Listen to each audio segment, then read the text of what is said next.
Hello ဒီနေ့မှာတော့ဆိုင်မှာဝယ်စားရဲ့၄កောင်လောက်ပဲပါတာကို2000ကျော်လောက်ပေးဝယ်စားရတဲ့ပစွန်စီပြန်ဟင်းလေးကိုအိမ်မှာချက်စားမှာပဲဖြစ်ပါတယ်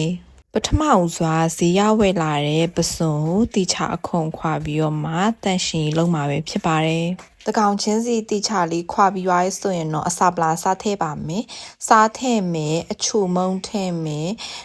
အယောင်တင်မုံလီထည့်မယ်ပြီးတော့နနွန်းထည့်မယ်ပြီးွားရင်သမအောင်တိချလေးနှက်အောင်နေပြီးတော့မှခဏနှက်ထားလိုက်ပါမယ်အခုလိုတိချနေပြီးနှက်သွားပြီးဆိုရင်တော့စီလေးကိုအနှဲငယ်ထည့်ထားမယ်ပေါ့နော်ဆိုင်မှာလိုအများကြီးမထည့်ပဲနဲ့စီပြန်ရီပြန်လေးထည့်မယ်စီလေးပူလာပြီးဆိုရင်တော့နနွမ်းမုံလီကိုထည့်ပြီးရင်လီထားတဲ့ချက်တွန်နီလေးကို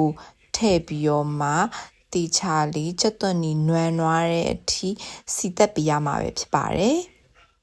ချက်သွန်နီစီတက်လို့ပြီးအညိုရောင်လေးတန်လာပြီဆိုရင်တော့နွာထားတဲ့ပစွန်လေးကိုထည့်မယ်ပြင်ရှိအနေငယ်လေးထည့်ပြီးတော့မှအတအရာလေးမှုပြီးပါမယ်ပစွန်ကအရင်ကျက်သွားရင်မကောင်းတဲ့အတွက်ကြောင့်မလို့ပစွန်လေးကွေးသွားပြီးတော့မှအနီရောင်တန်လာပြီဆိုလို့ရှင်เนาะအရင်စားကောင်းပြီးတော့မှလက်ဆက်တဲ့ပစွန်စီပြန်ဟင်းလေးရပါပြီရေလေးတွေလည်းနည်းနည်းခံပြီးတော့မှပစွန်လေးတွေကဒီလိုတင်းတင်းလေးဖြစ်သွားပြီဆိုရင်တော့ပစွန်အနစ်လေးကိုယူပြီးတော့မှထမင်းနဲ့